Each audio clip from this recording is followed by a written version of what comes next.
यह कहानी 24 जनवरी 2022 की है। सर्दी का मौसम था। 3 दिनों से रुक रुक कर बारिश हो रही थी। तापमान काफी नीचे गिर गया था। बर्फीली हवाएं चल रही थीं। सुबह सुबह प्रदीप पाल जल्द घर लौट आया था। घर पर मातम पसरा हुआ था। उसकी पत्नी सीमा सिर झुकाए सिसक रही थी। 2 या 3 पड़ोसी उसे चुप करवा रहे थे। पिता कमरे में बेजान से बेड पर बैठे हुए थे। पास के दूसरे बेड पर उसकी मां मृत पड़ी थी। प्रदीप को सीमा ने ही फोन कर जल्द घर आने को कहा। उसने फोन पर बताया, लगता है माँ जी को रात में दिल का दौरा पड़ा है, वह उठ नहीं रही है, तुम जल्दी आ जाओ। कुछ समय में आस पड़ोस के कुछ और लोग आ गए थे। उन्होंने भी कहा, लगता है उनको रात में हार्ट अटैक आया। अक्सर अधिक सर्दी के मौसम में बूढ़ों को हार्ट अटैक पड़ जाता है। सीमा ने भी रो रो कर मोहल्ले के लोगों को बताया, माँ जी को हार्ट अटैक आया और मुझे कुछ पता ही नहीं चल पाया। वह अंतिम बार बात भी नहीं कर पाईं। प्रदीप पाल ने जल्दी से मां के अंतिम क्रियाकर्म की तैयारी शुरू की और बिना किसी डॉक्टरी परीक्षण के उसी रोज मां का दाह संस्कार भी कर दिया गया। कोरोना के कारण लगी कुछ पाबंदियों की वजह से प्रदीप मां की अंतिम शव यात्रा के लिए अधिक लोगों को बुला नहीं पाया था। मां की मौत को 1 महीना भी पूरा नहीं हुआ था कि सीमा के परिवार में एक और बड़ा हादसा हो गया। वह हादसा उसके पति प्रदीप पाल के साथ ही हुआ था। प्रदीप 21 फरवरी 2022 की सुबह बाइक से गौशाला जाने के लिए निकला था। रोहिणी इलाके के सेक्टर 24 के आगे हेलीपैड रोड पर पहुंचा ही था कि उसे कुछ लोगों ने गोली मार दी।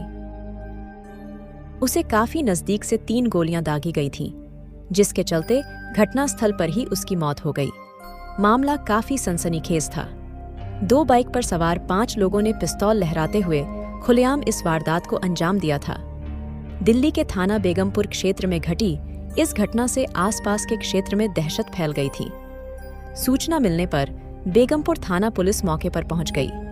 रोहिणी के डीसीपी प्रणव तायल को जब इस घटना की जानकारी मिली, तब उन्होंने तुरंत स्पेशल सेल के एसीपी ब्रह्मजीत सिंह के नेतृत्व में एक टीम का गठन कर हत्यारों को जल्द से जल्द गिरफ्तार करने का जिम्मा सौंप दिया। टीम में इंस्पेक्टर ईश्वर सिंह, एसआई सुशील, जगदीश, एएसआई सुरेश, रुपेश, रविंदर और हेड कांस्टेबल स्वराज को शामिल किया। घटनास्थल के आसपास का निरीक्षण करने और चश्मदीदों के बयान नोट करने के बाद लाश का पंचनामा कर पुलिस ने शव पोस्टमार्टम के लिए भिजवा दिया। लाश की जेब से मिले आई कार्ड और अन्य दस्तावेजों के आधार पर जब पुलिस प्रदीप के घर पहुंची और घटना की जानकारी दी तो वहां रोना धोना मच गया। बूढ़ा बाप, जिसने 3 हफ्ते पहले ही अपनी पत्नी को खो दिया था, अब जवान बेटे की हत्या का समाचार सुनकर जमीन पर गिर पड़े। उधर सीमा भी पति की मौत का समाचार सुनकर पछाड़ें खाने लगी। तीनों बच्चे एक दूसरे का हाथ थामे रोने लगे। पुलिस ने किसी तरह पूरे परिवार को ढांढस बंधाया और आवश्यक जानकारी जुटाकर लौट गई।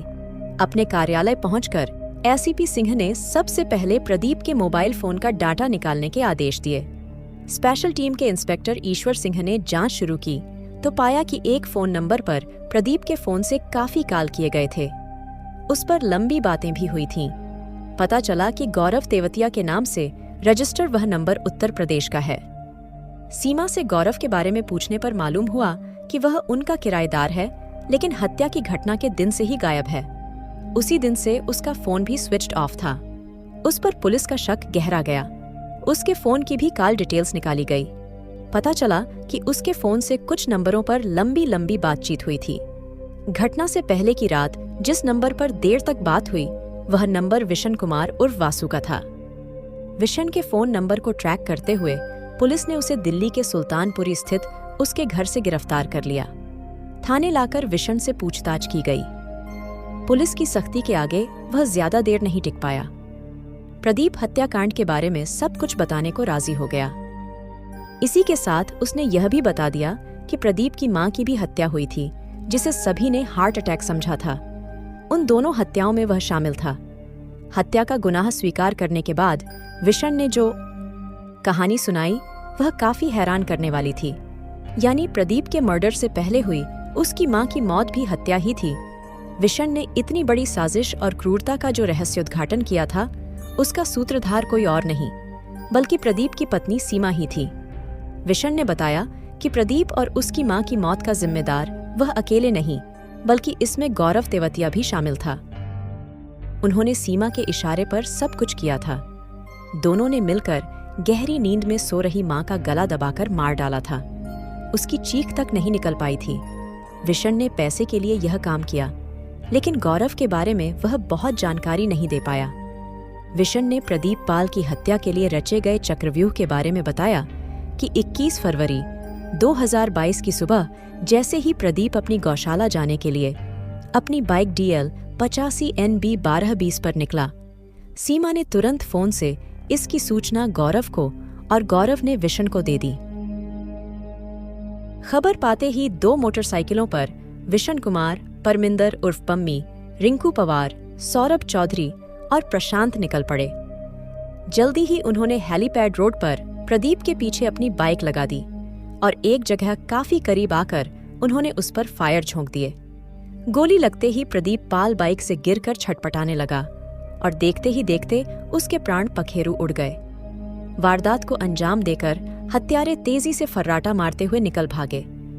विशन के पुलिस की गिरफ्त में आने के कुछ समय बाद ही गौरव तेवतिया समेत दूसरे 4 हत्यारे पम्मी, रिंकू, सौरभ और प्रशांत भी गिरफ्तार कर लिए गए। उनकी उम्र 22 से 27 साल थी। वे छटे हुए बदमाश थे। उनमें कोई दादरी, नोएडा और गाजियाबाद तो कोई बुलंदशहर के निवासी है। इनके साथ ही हत्या की साजिश करने वाली सीमा को भी गिरफ्तार कर लिया गया। सीमा और गौरव तेवतिया को आमने सामने बिठाकर जब सख्ती से पूछताछ की गई, तब उन्होंने भी विशन की तरह अपना जुर्म स्वीकार कर लिया। उसके बाद पुलिस ने 7 आरोपियों पर हत्या का मामला दर्ज कर जेल भेज दिया।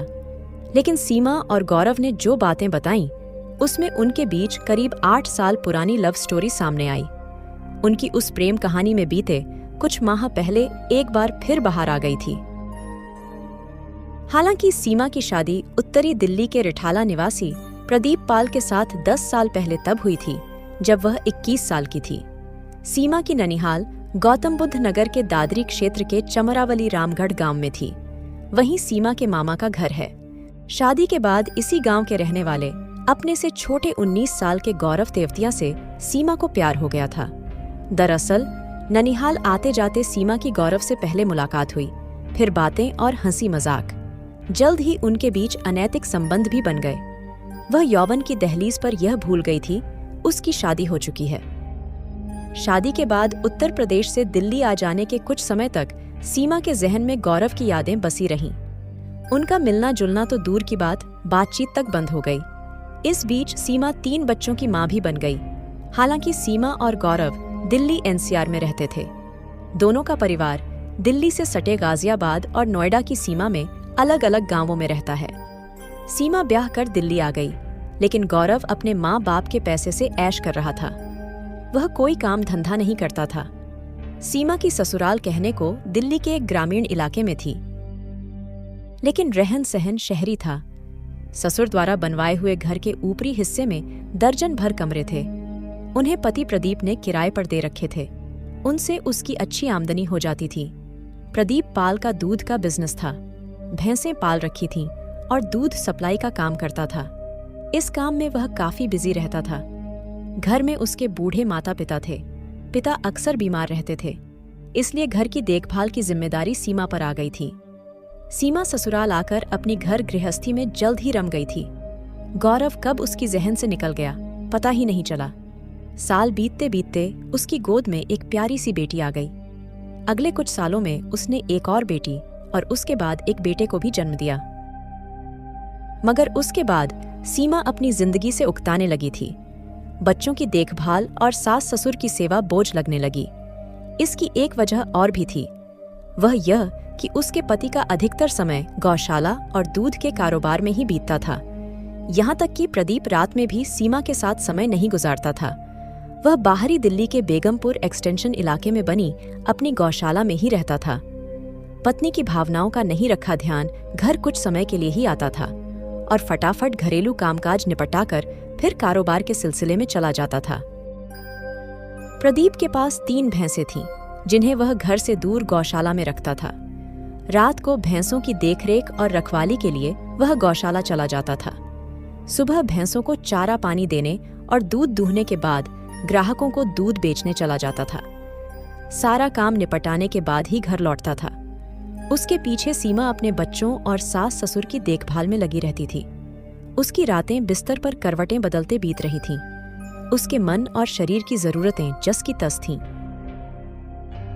हवाश की चाहत में सुलगती सीमा एक दिन अपने दिनों को याद करने लगी। उसी सिलसिले में उसे पिछले प्यार की यादें ताजा हो आईं। बार बार पूर्व प्रेमी का चेहरा नजरों के सामने से गुजरने लगा। उसके गुजारे हसीन लम्हे याद आने लगे। उसकी चुलबुलाती बातें, हंसी मजाक, देह से छेड़छाड़, चूमना सहलाना और बहुत कुछ सीमा के फ्लैशबैक की तरह फटाफट दिमाग में घूम गया। गौरव की फिर से यादें ताजा होने के बाद मन उससे मिलने के लिए छटपटा उठा। जब बेचैनी हद से ज्यादा होने लगी तब उसने गौरव का फोन नंबर पता किया। संयोग से पुराने फोन में उसका नंबर मिल भी गया। और फिर एक दिन सीमा के दिमाग में क्या सूझी कि उसने गौरव को फोन मिला दिया। हेलो गौरव, मैं सीमा बोल रही हूँ। सुन रहा है ना तू? तू तो याद करता नहीं, इसलिए मैंने आज तुझे ही याद कर लिया। फोन पर काफी समय बाद अचानक सीमा की आवाज सुनकर गौरव अचकचा गया। उसके मुंह से निकल पड़ा, साली, तुझे अब मेरी याद आई है, इतने दिनों बाद। हरामजादी कहाँ थी इतने दिनों? गौरव देख, गालियां मत दे। मानती हूँ तुझे बहुत दिनों तक भुलाए रही, लेकिन मैं आज भी तुझसे उतना ही प्यार करती हूँ जितना पहले किया करती थी। भला मैं तुझे कैसे भूल सकती हूँ? तू तो मेरा पहला प्यार है। कोई पहले प्यार को भूल पाया है जो मैं भूलूंगी? सीमा प्यार से बोली। मैं कैसे मान लूं? साली, मैं जानता हूं कि तू तो अब सेठानी बन गई है, मालदार है, पति का बड़ा बिजनेस है, पैसा है। मुझे झूठा दिलासा दे रही है क्योंकि मैं ठहरा निकम्मा निठल्ला। गौरव लगातार बोलता ही जा रहा था। सीमा बीच में टोकती हुई बोली, तू अपनी ही बात कहे जा रहा है। मेरी बात को समझने की कोशिश तो कर। जो बात तुझमें है वह प्रदीप में नहीं है। तू मिलेगा तो मैं सब कुछ बताऊंगी तुझे। देख, पैसा ही सब कुछ नहीं होता। मुझे आज भी तेरा ही इंतजार है। बोल तो फिर कब मिलेगी? यहाँ तो फिर से लॉकडाउन लग गया है। रात का कर्फ्यू है। मैं बाद में बताऊंगी। इतना समझ ले कि तेरी मुझे बहुत याद सता रही है, सीमा बोली और फोन डिस्कनेक्ट कर दिया। लंबे अरसे बाद फोन पर सीमा की बातें सुनकर गौरव बेचैन हो उठा। मन फिर से बिछुड़ी प्रेमिका से मिलने के लिए बेचैन हो गया। भले ही प्रेमिका शादीशुदा थी, मगर उसके लिए तो वह अभी भी वही कमसिन सुकुमारी ही थी जिसे प्यार से सेक्सी सिम्मी कहकर बुलाता था, क्योंकि उसके सेक्सी अंदाज पर वह कलेजा निकाल कर रख देता था। वह भी उसे आहें भरने तक की नौबत ही नहीं आने देती थी। मिलते ही झट से गले लग जाती थी और गौरव उसे चूम लेता था। जब सालों बाद उसने कहा कि उसका आज भी इंतजार है, तब वह खुद को रोक नहीं पाया। उसका नंबर अपने फोन में सेव कर लिया। सीमा जिसे प्यार से गौरव बुलाती थी, उसका पूरा नाम गौरव तेवतिया है। सीमा से फोन पर बात होने के बाद वह उससे मिलने के लिए बेचैन हो उठा। उसकी अगली कॉल का इंतजार करने लगा। अपना गांव घर छोड़कर गौरव दिल्ली आने की योजनाएं बनाने लगा, लेकिन समस्या किसी सही ठौर ठिकाने की थी। वह दिल्ली में ही कोई काम भी करना चाहता था। अगले रोज ही उसने सीमा को मिस कॉल की। तुरंत उधर से सीमा की कॉल भी आ गई। कैसा है, दिल्ली आने का मन बना लिया? मन तो बहुत है, मगर क्या मनी प्रॉब्लम है? सीमा ने पूछा। नहीं, दिल्ली में मेरा रहने का कोई इंतजाम नहीं है। पैसा तो वहां कोई काम करके कमा ही लूंगा, गौरव बोला। उसका समाधान मेरे पास है। मैं जैसा कहूंगी तू वैसे ही करना, सीमा बोली। अरे, तू तो समझदार भी हो गई है। चल चल, चापलूसी मत कर, कहती हुई सीमा ने फोन कट कर दिया।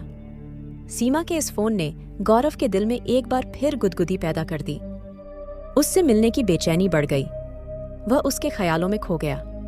ऐसा ही हाल सीमा का भी था। उसने 2-4 बातें करने के बाद फोन कट तो कर दिया था, लेकिन गौरव की पहले जैसी नजदीकियां पाने के लिए वह उतावली थी। वह उसके मुंह से एक बार फिर सेक्सी सिम्मी सुनना चाहती थी। पति की अनदेखी से आसमान छूती शारीरिक ख्वाहिशों को जल्द से जल्द पूरी करना चाहती थी। उसी दिन रात को घर का सारा काम निपटाकर सीमा ने गौरव को फोन किया। गौरव, तू मुझसे मिलने दिल्ली आ जा। मैंने तेरे रहने का सारा बंदोबस्त कर दिया है। सीमा ने फोन पर मनुहार की। पर तेरा पति? गौरव ने शंका जाहिर की। वह शाम को गौशाला चला जाता है, रात में वहीं सोता है। उसकी जिंदगी तो भैंसों के बीच चलती है, सीमा चिढ़ते हुए बोली। कल आ जाऊं? किस मेट्रो स्टेशन पर आना है? गौरव ने पूछा। रिठाला, दिन में 1 बजे गेट नंबर 3 से बाहर निकलना। मैं तुझे वहीं नीचे कुलचे वाले के पास मिल जाऊंगी, मुझे पहचान लेना। मैं फैंसी मास्क पहने रहूंगी, सीमा ने समझाया। साली, तू तो एकदम दिल्ली वाली टनाटन हो गई है, क्या बात है? गौरव चहकते हुए बोला। बस ज्यादा बहकने की जरूरत नहीं है, यहाँ हम अनजान बनकर मिलेंगे, इसका ख्याल रखना, सीमा ने समझाया। काल काटने के बाद गौरव को ऐसा लगा जैसे उसकी कई दबी हुई इच्छाएं एक साथ पूरी होने वाली हैं। उसकी बाँछें खिल गईं। अगले रोज वह दिल्ली आ गया। सीमा की बताई जगह पर समय पर पहुंच गया। सीमा ने जैसा कहा था वैसा ही हुआ। वह सीमा के शहरी लुक और चेहरे पर मास्क लगे होने के चलते नहीं पहचान पाया, लेकिन सलवार सूट के पहनावे और हाथ में दुपट्टा लपेटने के स्टाइल से पहचान लिया। सीमा गौरव को देखते ही पहचान गई।